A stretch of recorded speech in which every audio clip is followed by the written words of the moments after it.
Welcome to SF Commercial Property Conversations with Bruce Bean, where Bay Area investments meet expert insights.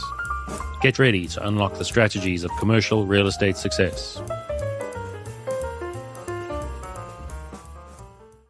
So today we have Tracy Hodges with us, and she has come through many different steps to become her own construction owner. So Tracy, I'd love to hear kind of your background and how you got into this business and went out on your own.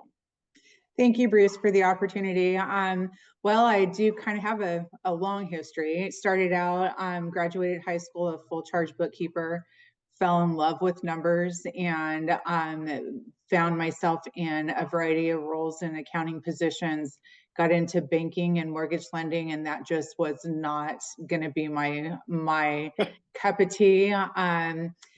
Way too much opportunity for unethical business practices in that business. And early on in my career, I knew that I needed things that were a little more prescribed, and had the opportunity to get involved with the San Manuel's very first casino expansion way back in the late 90s, early 2000s, and fell in love with construction.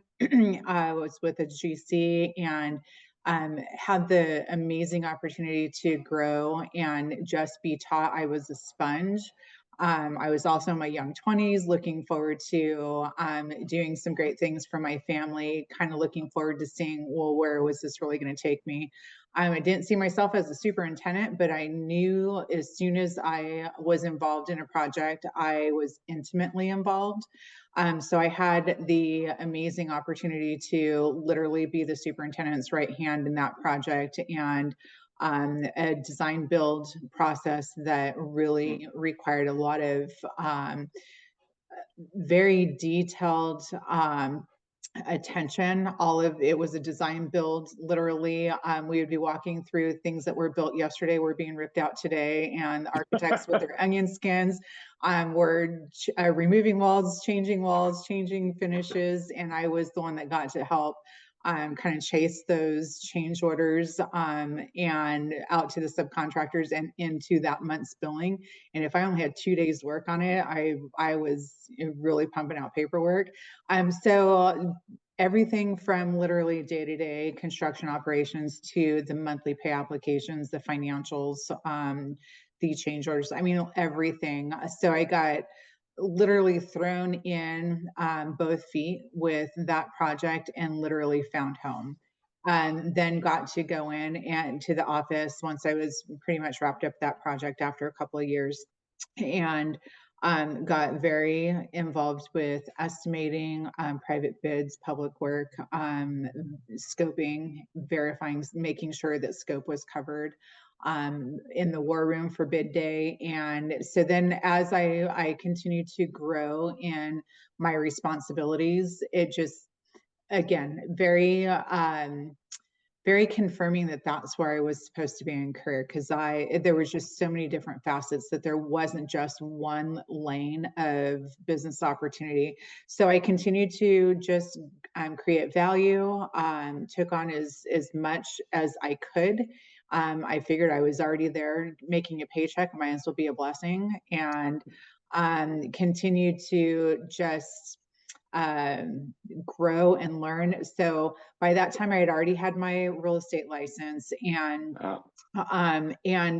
knew I wasn't doing anything in mortgage lending, but had the opportunity to then get involved with a developer, start reviewing leases. And even though I wasn't the one, literally going out and originating the client base and writing the LOIs, I got to see the entire packages and how they affected a particular portfolio. And within that capacity, grew in knowledge base with forecasting budgets for master planning communities, and just became even more well-rounded in now going from a GC relationship into a development opportunity. It was, again, I just continued to really find home in all things commercial real estate. And so then fast forward a little bit further, I wound up getting my broker's license. So I am actually a real estate broker. All right. And I've been a broker since 2012. And with that license, it has pretty much uh, proven my ability, my long-term commitment in maintaining and managing portfolios for private owners, and been able to go in um, and actually have very large portfolios that I've been able to oversee concurrently, and with my management team, reviewing, the strategic leasing, making sure that all leases weren't expiring at the same time, going through and making sure that lease abstracts were properly, input into our accounting system, building CAM pools, and auditing. And again, that's where I really got to be excited about the financial aspect of it, because now with managing and overseeing the lease aspect of a property, now I am physically, tangibly touching all of the receivables, payables, quarterly distributions to partners based on what their bylaws were for partnerships. So again, just became absolutely saturated in all things commercial real estate, and then had the opportunity in 2018 to take a lateral step, being I was already re-tenanting properties and doing small to major renovations, improvements to commercial properties, that I was just going to put my hat in the ring and just focus strictly on construction. And stepped into a senior project management role, and right now I've done everything from retail, restaurants, hospitality, commercial, industrial, ground up, whether it's CMU stick built or concrete tilt up. And so really have kind of gone full life cycle of where I wanted to be in my career.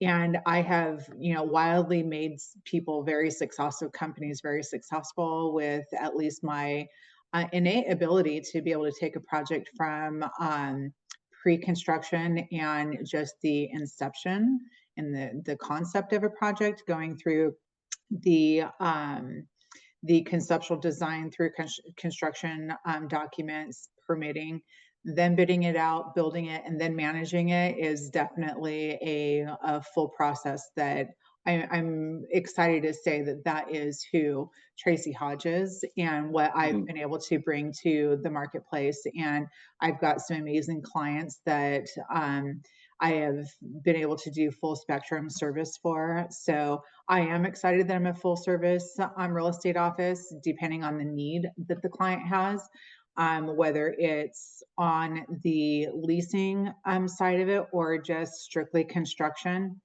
I am able to handle both. So super excited about where I'm at with my career. So do you have a general contractor's license?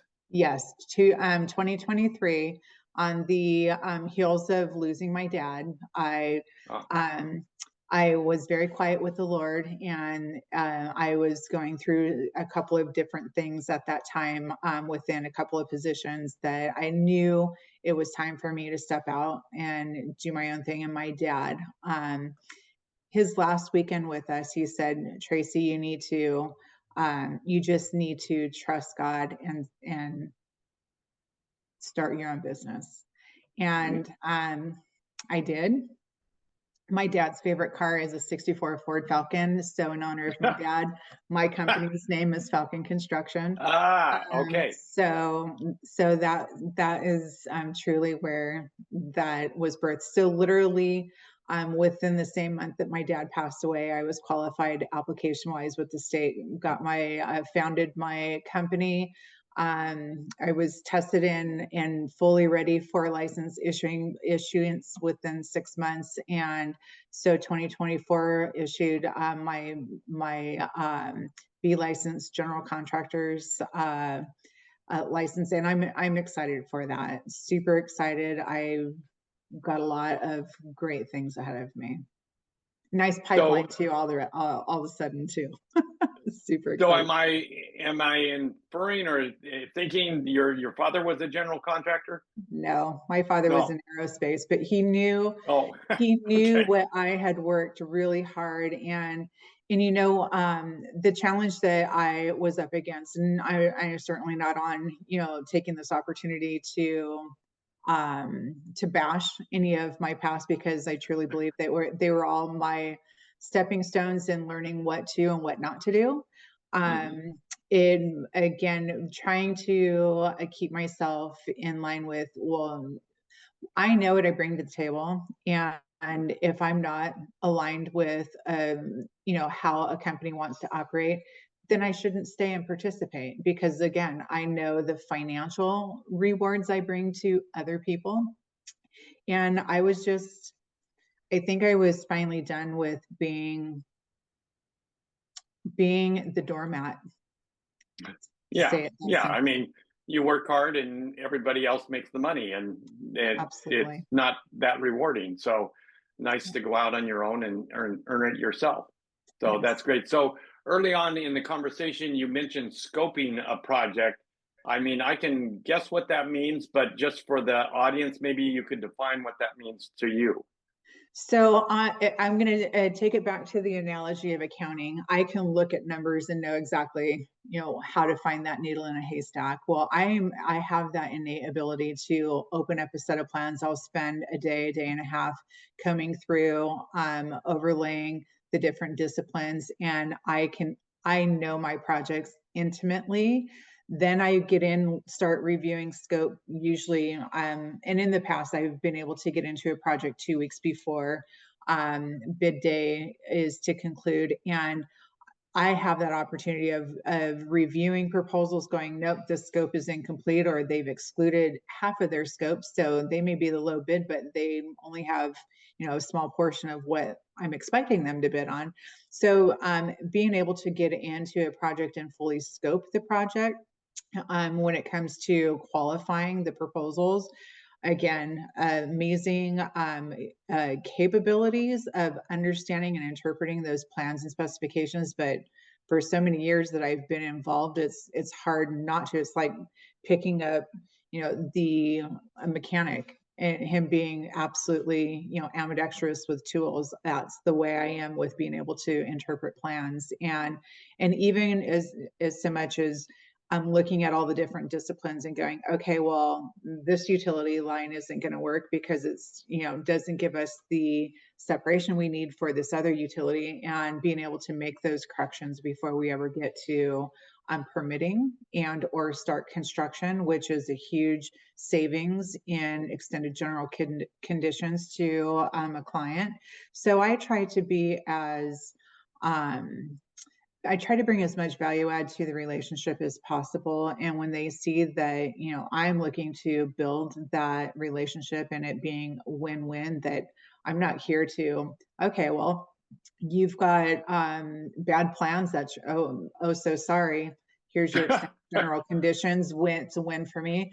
I don't see it that way. If I'm able to hit the pause button and go back to the client and say, you know, let's look at this. Let's spend 3-4 weeks correcting these things, and then this is when I can mobilize. It changes everything. And it's not about, and you know, even on the real estate side, as a broker, I can make amazing money as a real estate broker, but it's never been about the money. It's been Mm. about making the relationship and the ethical side of what can I bring to the table and truly be a blessing to the person on the other side of the transaction. So give me a little clue here. How much on the brokerage side are you working versus construction, and how many people do you have involved in each side? So on the brokerage side, I'm like right now, I've got a major tenant improvement that I am looking to do. However, I talked to the property manager today. I said, you know, send me a property brochure because I think I've got a prospect that will take the entire space without any Mm. improvements. And he's like, oh, absolutely. Let me hurry and get you a property brochure. So not pursuing it. But when I have the opportunity to sit and structure a deal and find out what the client needs, I've probably submitted over my career with my broker's license, probably 30 LOIs. And, Mm, looking at a 10-year period, that's not a lot if you're looking at the yeah, right. construction environment. And I've had some pretty successful transactions that have commenced, but again, it just was not something that I was interested in, wasn't totally attracted, but it was that value add that I brought to the relationship, should it be warranted. So it's just me on the brokerage side. As for the Falcon Construction, I do have a small office. I've got administrator and my chief estimator, which I'm chief estimator number one, but I've got chief estimator, which also couples as a project manager when that need is there. Also rotating boots on the ground should I need somebody in the field. And then I've also got a marketing director that is also a project manager. So I've tried to be very well-rounded and not singular. And ultimately, my business at this point is been built as a legacy opportunity to be able to hand down to my children. And so I'm wanting to make sure that as I am growing my staff, which is all family, I want them to be able to duplicate me, replace me, and so I can't just teach them one thing. I need to teach them everything. And it will take them 20 years to get to my capacity. So I don't have a problem sharing as much as I can, because I'm looking forward to, in the next, 7 to 10 years, to be able to step way back and just manage from afar. And be able to see my family flourish. This is definitely a dream to be able to hand to my kids that opportunity. And so it's planned. My son is planning to be the qualified person to take over my GC license at, Oh, cool. in 8 to 10 years. And then all of my daughters and daughter-in-law look to get their licensing, and I'll hold on to my broker's license until I die. And so they will, and the whole thing is they've got to be qualified with tenure in order to even qualify for brokers or GC license. So everything is about time. So I'm looking forward to being able to instill as much and let them glean as much as possible, so that when my grandkids are ready to step up and want to be a part of something, that we've got something amazing, and businesses that are cash flowing. That's fantastic. So, give me a little clue. What are you working on right now? So I have a variety of projects. I've got in my pipeline right now, I've got a solar project that I'm working on. I've got 2 ground up projects, got 2 ground lease projects. I've got right before our call, I'm downloading. I've got a very large tenant improvement for a national client that I'm getting ready to go out to bid. And again, this national client, super excited about that. I've got some metering I'm doing here in state of California, and solar is definitely one that is up and coming. But right now I do have just the one solar on my within my pipeline. So excited about where I'm at. That is very cool. So, give us a clue. Actually, I wish you were in Northern California, because I'd like you to bid out a project for me up here. But at any rate, give us a clue. Where's the best place for people to get a hold of you? Well, my website will direct you to not only hearing a little bit more about my story, but my website is fcdsllc.com. And I do have a business line and a personal cell, but the office number is 951-847-5223. And I do have a really amazing story about my phone number I would love to share with you. And then my email address is tracy@fcdsllc.com, and that's TRACY.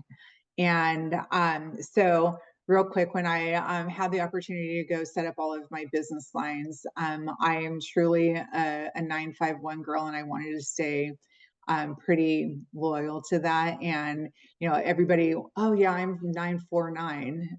I'm OC person. Well, okay. So I knew 951, I was definitely going to stay loyal to my roots. And so when I was sitting with Verizon, I said, I'd like to have the first three numbers at least be something that means something to me.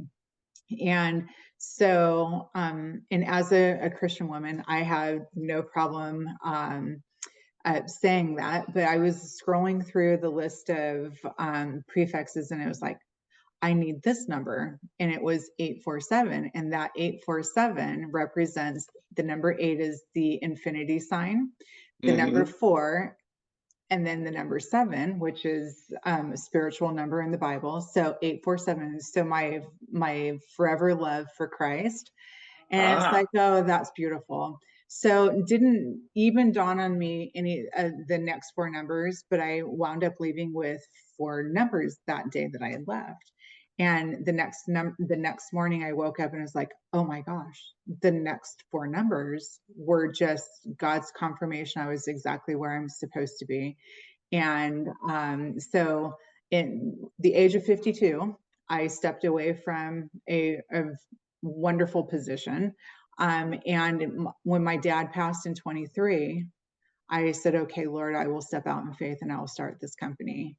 And I trust you with my life. So my number 951-847-5223 is my business line. And it will forever be something that when I either talk about that number or be able to give that testimony, it's God punctuating, Tracy, you're exactly where you're supposed to be. So. Well, that's fantastic. That's terrific. So I hope that you have great success, and I'm sure that some of our audience will be contacting you for either construction or brokerage. So I look forward to talking to you again in 6 months to a year and seeing how you're doing. Wonderful. And I am happy to be on your project in California. Okay. Well, I'll send you the plans and you can see if you can do anything with it. That'd be great. And just so that you know, I do have clients that are looking for me to be licensed in the Western states. And so come February, as soon as I've got my 1 year of issuance under my belt, I will be looking to be licensed in Arizona, Nevada, Washington, and Utah, Colorado. So I've got business literally waiting for me, and I truly feel blessed. Oh, that's fantastic. That's terrific. I didn't realize that you have to be a GC for a year, and then you can expand out to other states. You have to be licensed minimum of 1 year. Yeah. Oh, that's very interesting. I was not aware of that. So is that a automatic GC license, or do you have to apply at every state? Apply each state, and there's some states that I would have to retest based on their building codes. So, but that's okay. And even with the brokerage, I plan to have reciprocal licensing around all the Western states, but most of those require brick and mortar. So I will be there one day. That's part of the legacy plan. Part of the plan. That's great. Yeah. Well, I'm planning to talk to you again in the future, and hopefully we can, I'll send you plans to bid for this little project. Love it. Thank you. That's a wrap on today's journey through the SF commercial real estate scene. Ready to share your story? Visit sfcommercialconversations.com/guest. Your insights could lead the next conversation.